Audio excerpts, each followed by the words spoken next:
Premier League Game Week 30 was probably the worst one yet. What a dire weekend of football.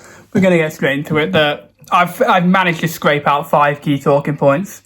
Don't ask me how. I don't know either, to be honest with you. And in fact, I'm going to be honest with you, we're really scraping for 5. I'm filming this before Brentford Wolves. Brentford Wolves. For the love of God, please give me a 5th point. Otherwise, I'm going to have to scrape some bottom of the barrel stuff because nothing has happened this weekend. So we're going to get straight into it and start with the stoppable force versus the movable object that took place at 4:30 on Sunday. Liverpool versus Tottenham. Oh my God. Liverpool versus Tottenham. Where do we begin? I wish the game didn't begin. It's the worst. I think it might be the worst quality Premier League game I've seen in a long time in terms of the quality.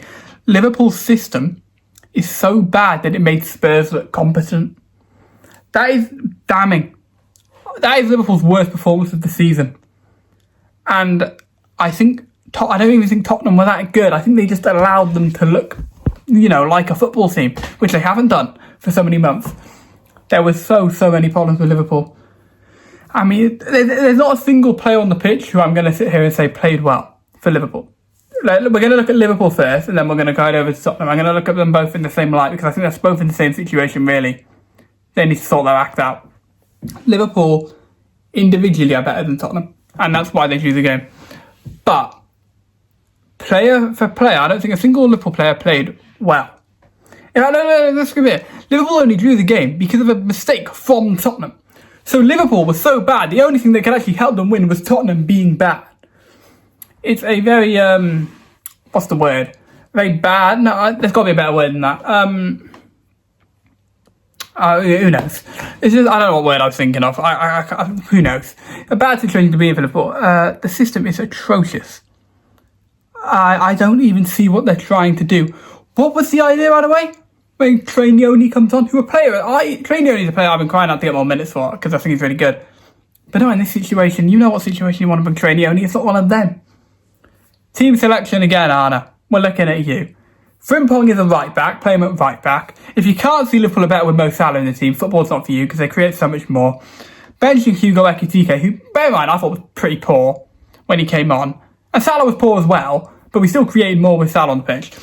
Ekitike was pretty poor going forward when he came on, but still better than obviously than Gakpo, who, to be fair to him, we'll give him a round of applause. He didn't cut inside. And shoot. He cut inside and passed once or twice, and I think he was trying to shoot, but he just couldn't quite do it, luckily for us. And, but the teams that, look in the midfield now. Alexis McAllister and Ryan Gravenberch is an awful midfield pairing this year. Last year worked well. You had Gravenberch as the little, 6 almost, and Maka is a bit slightly ahead doing his thing. Now it's like the roles of reverse. We've given Gravenberch the free role. I don't like it. I'm not a fan of it. It's so many problems with Liverpool, and it all stems down to the structure. I feel like if one player is playing bad, you blame it on the player. But when every single player is playing bad and below their level, I think you have to look at the management. And the management has been appalling. Oh yeah, the players are having far too many holidays. Far too many.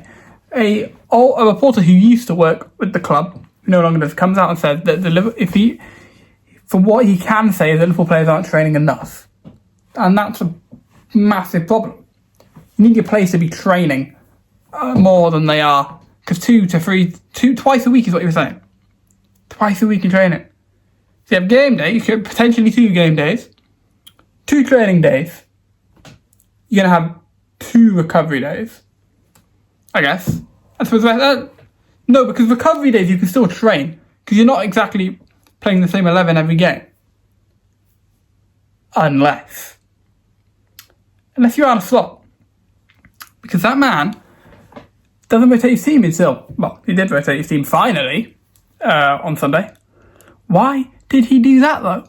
Curtis Jones has to be playing. Curtis Jones needs to be playing. Mo Salah needs to be playing. Hugo Ekitike needs to be playing. They all need to be playing. And yeah, something I did notice. Actually, I want to look at the goal. The goal from a Liverpool point of view was horrendous defensive structure. It just didn't work. Let me show you. Right, look here. This is the second. Vicario's played the ball long. Sorry for the dodgy screenshot. This ball is going to come down to around Colin. I can't remember exactly where it goes. It comes down here somewhere. Iron ball. I don't even know where you're looking at, Mac. I'm going to be honest with you, mate. Virgil, iron ball. Robbo, iron ball. Now, to be fair, Virgil's he's scanning a little bit in this area, to be fair. Trey, iron ball. Dom, iron ball, not even moving. Grav is trying to get back, to be fair to him. Right. I've got a couple of questions. Robbo, got to get tired. You're stood here just looking. You need to get a little bit tired to, who's it, Colin Moani. You need to get tired. Virg, you need to move slightly over here, I think, into this situation here. Joe, you need to get goal side of Richarlison. And Dom, you need to run your ass back and get into this space over here. Trey also needs to be running back at Dom Solanke. So does Maka. Grav, you need to be running back at Richarlison. Virg can have a little look at him if he gets the support on Solanke from Trey and Maka. But there is no support. The midfielder run back. Look at this. This is the point now where Colin Moani is in the box. Andy Robertson's poorly lost the header at this point, right? Trey, you're stood here. At the start of the clip, you were here. So you have made that much progress while the ball has gone all the way down to there. You, on the floor, you need to be...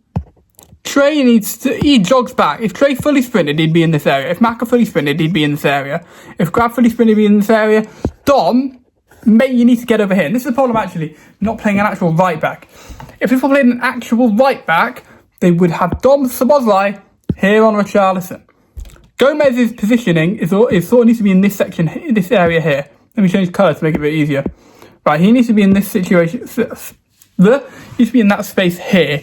So then we have Gomez sort of marking the two of them, slightly blocking off the shot, but also keeping an eye on Richarlison. So it's sort of, this part of the goal is 50% blame on Dom and 40 on Dom, about 40 on Joe. And then, yeah, Grav, you need to be on him. But it shouldn't have got to this situation because Trey should have been on him, on Kolo Muani. Maka should have been on Kolo Muani. Andy Robertson should have won the header and Virgil van Dijk should have got a foot in. That is awful. It's absolutely awful from Liverpool's point of view. Look up here, right? What is the defensive line? The defensive line is all over the shop. Vicaria's taken a long kick. Look at that line. Look at this basic stuff, lads. Stay in a line. Honestly, it's awful. And I'm going to beg the question.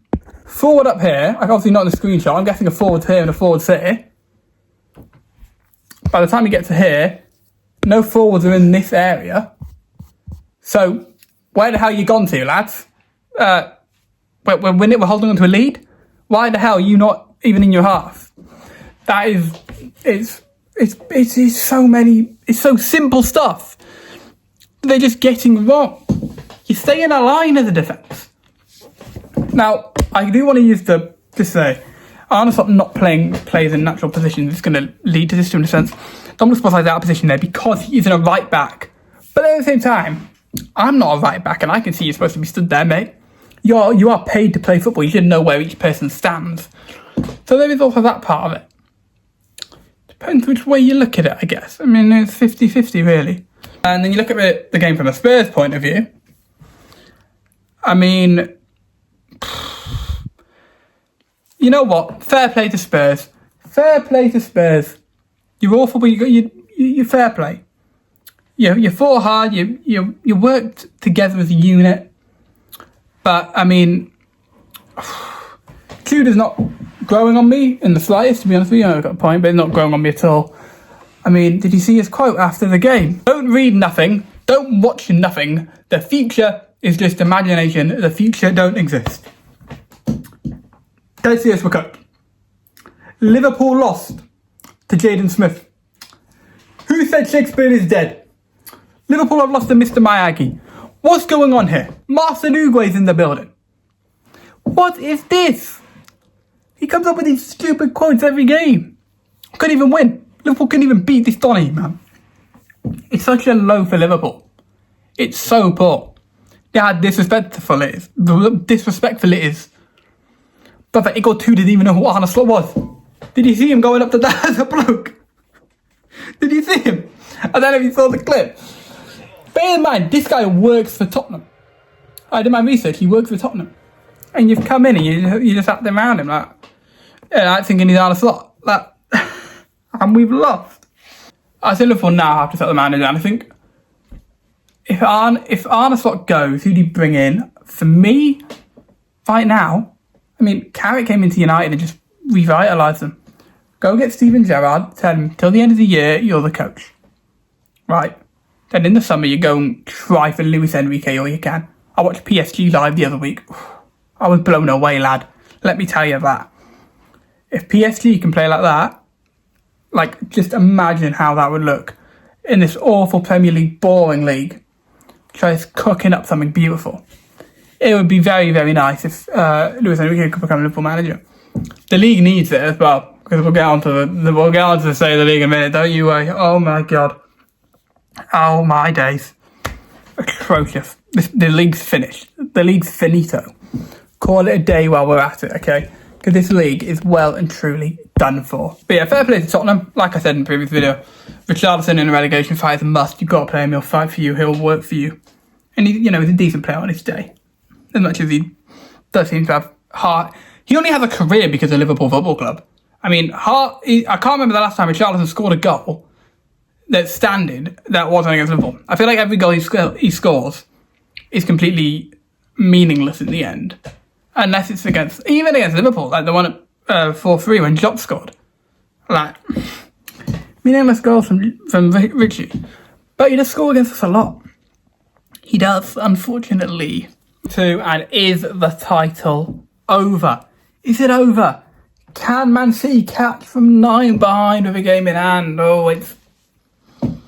I don't think they can. I think Arsenal have potentially won it this weekend. This could go down as the weekend where Arsenal won it.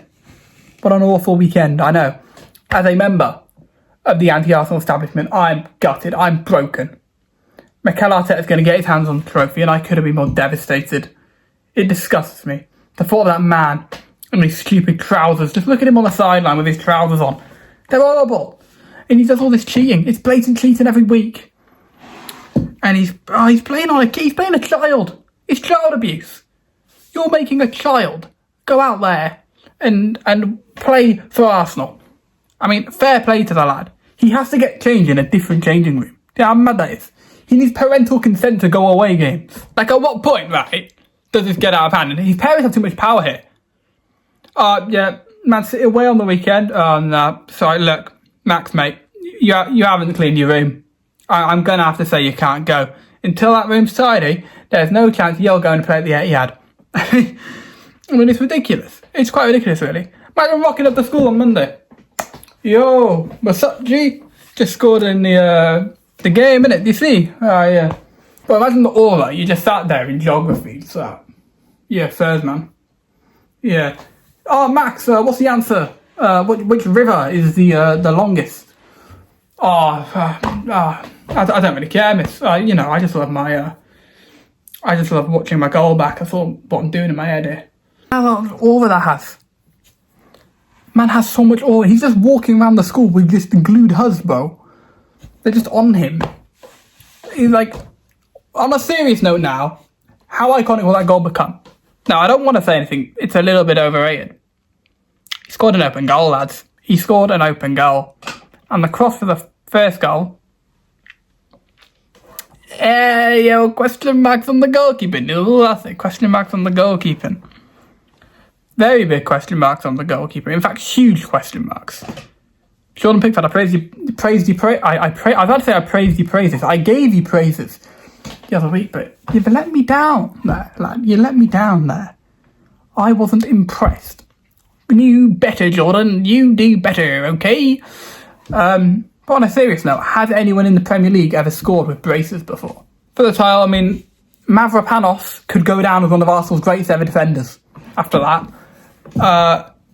He almost got killed by Erling Haaland in the process, but that was an incredible performance. Man City are lackluster. This last week, they've gone down. Pep's fallen off. I'll say it. Pep's fallen off. Pep's fallen off. He's got to go. Like, I watch City and they're not very good anymore. I feel like you watch them and you're just waiting for something to happen. You're not. Team selection seems a bit off. Doku Cherki on the bench again. It's just, why? And then, I'm sorry, but Reinders is he's stinking up the gas. He's awful. Like, Tijani Reinders, this guy's out in Saudi in 2 years' time. I promise you that man is balling out for Al Ittihad in 2 years. Like, he is not good enough. He's poor. He's really poor. But so is a lot of that Man City team. Arsenal were favourites for the title. They've won the title. Fair play to them. It's a sad day. I want to break down and cry. The thought of Arsenal winning the league keeps me up at night. I'm scared by it. I'm frightened by it. But it's going to happen. Let's just pray they lose the final next Sunday. And then it all just starts crumbling to them and they bottle it. They can't win a quad. They won't win a quad. I'm not even entertaining the thought of them winning a quad. It makes me violently ill. But it's not going to happen, so I don't need to do that to myself. Spurs going down would equal it out, though. That's all I'm going to say. I'm going to say. Spurs going down would equal it out. It would equal it out. I just felt like City had enough chance in that game. Foden's chance right at the end. He had to score. And, you look at Arsenal, they dug out. They got a win. I thought the idea that the title was over after the Arsenal beating Everton was a bit like, okay, that seems a bit over the top. But then City draw and you're like, oh, okay. You're finished. And it's the worst Premier League ever. The saving grace we have is that we can put out it is the worst Premier League ever. Because it's deeper, right? If we all go out in Europe, and then we've got a fair good argument. If Spurs go down, then people might forget. Nobody's going to look back in 20 years' time and think, oh, that's your Arsenal. They'll think, that's your Spurs went down. That's also, Spurs fans, would you go down if Man Arsenal didn't win the league? Just a question. Just don't shoot me. I'm just the messenger. Would you take it? Third point, and where do we go from here now, Chelsea? Where do you go from here? Because you've got to look at it. I like to split in the words manage to ageing men. And by managing and coaching, I see myself as ageing men. Now, these men have aged. They are fully grown. Yet they come here with the idea in the philosophy of respecting the ball. And I question it. Because what do you mean you're respecting the ball? Oh, let's have a little huddle in the centre circle. This Premier League weekend, I thought this way with two generational memes. Why are you doing it around the circle? And then, who's the ref? I can't remember who the ref was. Just stood there. And the funny thing is the way he looked at the camera like it was some movie or something. The way he looked up like he was all off arm in pose, all off the scale. He just stood there. Cole Palmer tried to make him feel a part of it. I like that, to be fair. Zini said it came from the players. Okay, players, I need to have a serious talk about every single one of you, and I want you to explain to me why we're doing this. I'm not going to crash out over it, because I'm not going to get angry at stuff like that. But why? It boils my... I either want to laugh or get angry, and I can't decide which one, really. Because I'm putting so much faith in this man. My stocks are at an all-time low if Liam Mazzini fails. Do you know how much belief I have in this man? Yeah, stuff like this. And by the way, I just want to point out, if Liam Mazzini fails, that it has to mean he does really badly long term. Because all I'm going to say is Chelsea have no goalkeeper, no centre backs, an average midfield bar Caicedo, very poor wingers. I'm just going to say, Mazzini failing wouldn't be not winning the Premier League or the Champions League, because he's never going to be given the resources to win the Premier League or the Champions League. But Mazzini isn't going to fail. He's not going to fail. He's a top manager, man. Liam Mazzini's a top coach. He knows what he's on about. Trust me on this one. Trust me. When I tell you this, I mean it. The Mazinha is the one. I'm the one, yeah. I'm the one in the morning and the time. You don't want it right now. I'm the one, yeah. Oh, oh, oh, oh. I'm the one. Oh, oh, oh. I'm the only one. Oh, oh, oh. I'm the one. Oh, I'm the only one. And I feel Chelsea, I mean, they created nothing. The game was bunts. That was one of the worst football games I've ever seen. I'm being dead serious to you. About halfway through the second half, I whacked out my iPad and I turned on FM Mobile, bro. Because that was more exciting than whatever I was seeing over there on the TV. Because it was so poor. Gordon scored. Yeah, cool. I think it's a debatable one whether it was a penalty. 50-50. I think whatever the ref gives, VAR isn't going to overturn. Not too much of a complaint. I can see it from both ways. If I had to do one, if I had to give, my first instinct was a penalty. On replay, I'm edging slightly towards more not a penalty. But let me know, what would you say it was? But we are in a position now where Chelsea, I need more. I need more going forward. Look, defensively, I understand you're going to struggle. You're going to. I say I need more.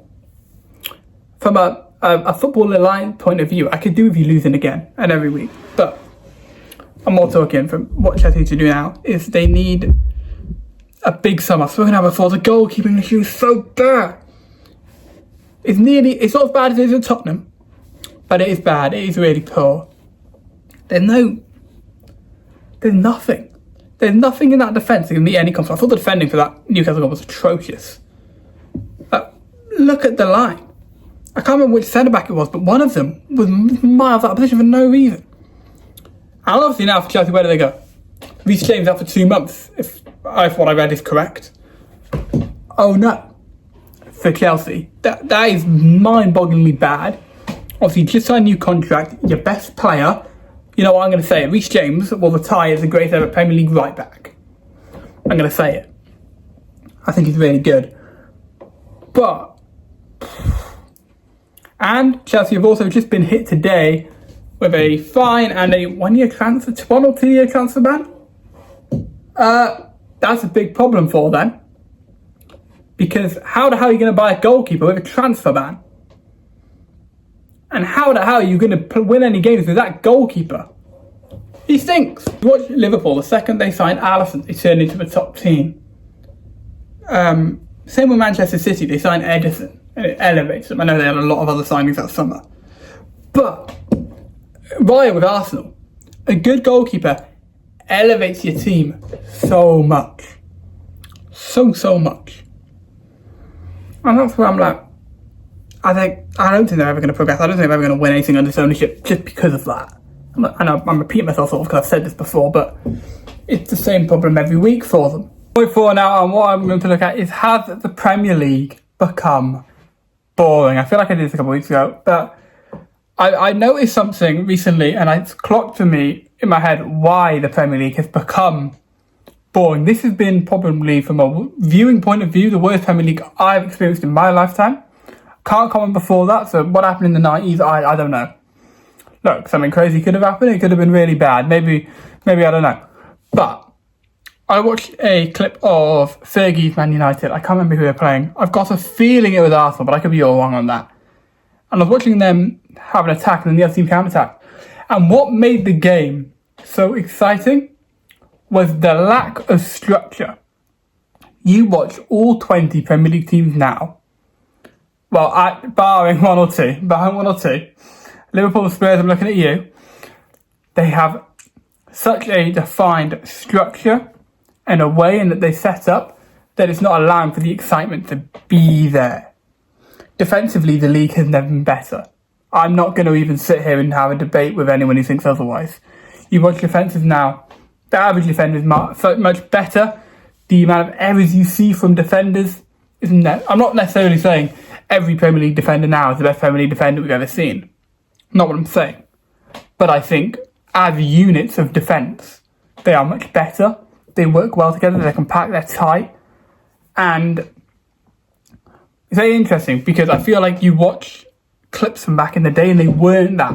they still had the top players, but the tactics side of the game wasn't there as much. And I think as teams have become so good, they're looking just to try and get that slight upper advantage. They've gone to the structure of their defence. The league is a coach base now. You have your coaches, and they are the people deciding, like, they're like the main people now. Before it was sort of like about the players. What's Henry going to do? What's Rooney going to do? Even more recently, what's Payet going to do? What's Ali going to do? Whereas now it's more like, what's Arteta going to do? What's Pep going to do? What's Hertzler going to do? It's what everyone's going to do. And that's where it gets interesting. Because you even see it now with Arsenal, they're trying so hard to gain that advantage. You know, they're wasting time. They're taking time on set pieces. They're doing all they can to throw the other team off when there's a corner or a throw-in or whatever. You see the long throws now. You'll have your left back running over to the right wing because you want their long throw. Teams are so desperate to get that slight upper hand. The league is stalemated. Now, this could be slightly reactionary, and I appreciate that. Because you look at the league just a couple years ago, you had City and Liverpool flying. And the league was at such a high, it was always going to drop off from that peak. The 21-22 season, in my opinion, was the greatest season of the Premier League. You had the title race between Liverpool and City, went down to the final day. City got 93, Liverpool got 92. I think that's right. You go to the top 4 race, Arsenal miss out on the final day, the top 1 and the bottom 3. You have Newcastle for months that they were going to go down. Newcastle, like, they were a very good team. I can't remember who it was that went down there. I've got to say Watford, Burnley, and someone else. I can't remember who. But Everton set up on the final day. I remember that. It's such a sharp decline that you maybe when there is this just a necessary movement. It's like we had to have this fall off, if you like, for the come up. You know what I'm saying? So in order for the league to be stronger in 5-10 years' time, it had to have a couple of years of being low. And I think another problem is because Arsenal and Arteta have been so successful in their way that they do their defence, other teams look at them and copy. A couple of years ago when Pep came in, everyone in the whole EFL started playing the Pep way. But in reality, not every team suits the Pep way. I mean, look at Lincoln, say, top of League One. Lincoln are one of the few teams in the EFL that don't do any of that passing around the back rubbish. Right? I don't mind passing around the back if you've got the players to do it. Lincoln, no, they don't. They've got a game plan, a simple game plan, playing it along, being physical. They execute it very well. There's more than one way to play football. You don't always have to play with what the trending thing is. You know what I mean? And teams now are copying what Tet is doing. Not Brighton. Brentford are big heavy on this. I'm not a fan, okay? There's other teams doing it as well, and it's starting to creep in the lower leagues as well. It's just something to keep an eye on. Do I think Premier League will get better in a couple of years? Yes, absolutely. Absolutely, we'll go. We always think, how will the Premier League is always going to be, it's forever changing. But that's just how I see it on that viewpoint. And now my fifth and final point, I've scraped 5. Brentford and Wolves offered me nothing last night. I was relying on them. And it hurts me to do this. My 5th point is on Bruno Fernandes. Will Bruno Fernandes win Player of the Year? And will he break the assist record? Bruno Fernandes is only on 16 assists. That is big numbers. He's on 23 goal involvements. Now, I saw a graphic on Sky of the open play assists, and I know Bruno Fernandes was quite low. I think it was 8, on the top of my head. So he's not, that is the only thing holding him back. But I think he's playing very, very well under Carrick. He's doing very well. But I'm just going to say, with my whole point, we're going to start with will Bruno Fernandes win Player of the Year, and then we'll go on to the record. I feel like we're just forgetting the first half of the season by saying Bruno Fernandes should win it. Similarly, if you say Erling Haaland should win it, you're just forgetting the second half of the season. And I feel like you have to have somebody that's been the best from the start to the end. For me, my gut still tells me, I think it's going to go to Declan Rice. Declan Rice is going to win it, in my opinion. Not because he deserves it, because that's what I think I'll give it to. For me, I think it's got to go to someone who's been consistently throughout the whole season. I think you've got, I know I just said he has fallen off second half of the year, and he absolutely has. You have got to look at Haaland, and you have got to look at Bruno. But I think Semenyo's in with a massive shout. That would probably be my pick right now. Semenyo. Igor Thiago's got a shout, Szoboszlai's got a shout. Depends on where you want to go, really. I feel there's been no standout like there has been in other years. And that's probably where this debate comes from. For me, Bruno, it's the first half of the year is just, for me, wasn't there. Now, onto the record. He's got 16. The record is 20, held by Henry and De Bruyne. Although, we all know in reality, Kevin De Bruyne deserved to have 21, because how he didn't get that assist away at the Emirates, beyond me. So, let's say the record is 20, to be fair. We can't go 6 to anyone. He isn't going to get it, I don't think. The award's almost cursed. I mean, after Salah last year, I got a feeling the award is cursed. Salah was let down by his teammates last year, and he should have got it. He got 18, all in open play, by the way. Just saying. The only other person to get 18 in open play was Thierry Henry. Because on Sky, it said he had all 20 in open play, but that's just not true, because 2 of them were corners. But we'll look past that. He may equal it. He won't beat it. He will not beat it, but he may equal it. That's my feeling on that. Anyway, time for everyone's favourite part, start of the week. Woohoo! And it's also a little collab this time. Yeah, no, it's not. Get psyched. You thought I was going to give Max Down moment of the week. You absolute pathetic little clown. Moment of the week is Igor Tudor talking to the wrong bald man. That's moment of the week. Round of applause, please. Walked up to a random bald, not even a random bald guy, a bald man that works for his own club. You work in the same organisation and you think he's on a slut. Moment of the week right there for Igor Tudor. Start of the week though, I will give to Max Salmon, youngest ever Premier League goal scorer. He's 16, but he's still in year 11. I mean, he's at least one of a kind, him. I tell you what. The year 10s must be buzzing whenever he's in the Champions League squad, because they don't have to face him in the El Clasico. You know what I mean? They'll be fuming if they see him starting for year 11 and that. Oh my God. No midweek game this week. I've got to play Max Down. Yep. Game's off this week. So we'll call this one a write-off. Maybe next time. And then what else we got? We got Player of the Week. Player of the Week. Now, I could go in many, many directions here. The direction I'm going to go in is of the best player, hopefully. It's just about deciding who that is. And I think it's got to come down to who was the best this week, and I don't know who that was. You can see I'm really come prepared here. Player of the week, I'm going to give to Mavropanos. That's who I'm going to give it to. I thought he was outstanding against Manchester City. Almost died as well, as I mentioned earlier. But put his heart on the line, I love that. So Player of the Week is Mavropanos. If you enjoyed, like, subscribe, share, do all that stuff, because that boosts the video, and that means more people can see me. And I mean, we all want that. We want that. Anyway, see you in a bit. Peace. Have a good one. Farewell. Au revoir. Yeah, but I don't know why I turned to French there. Turned to French? No, started speaking French. I didn't become French. I'm still fairly British in my eyes, but well, not in my whole body, not just my eyes, but yeah, peace.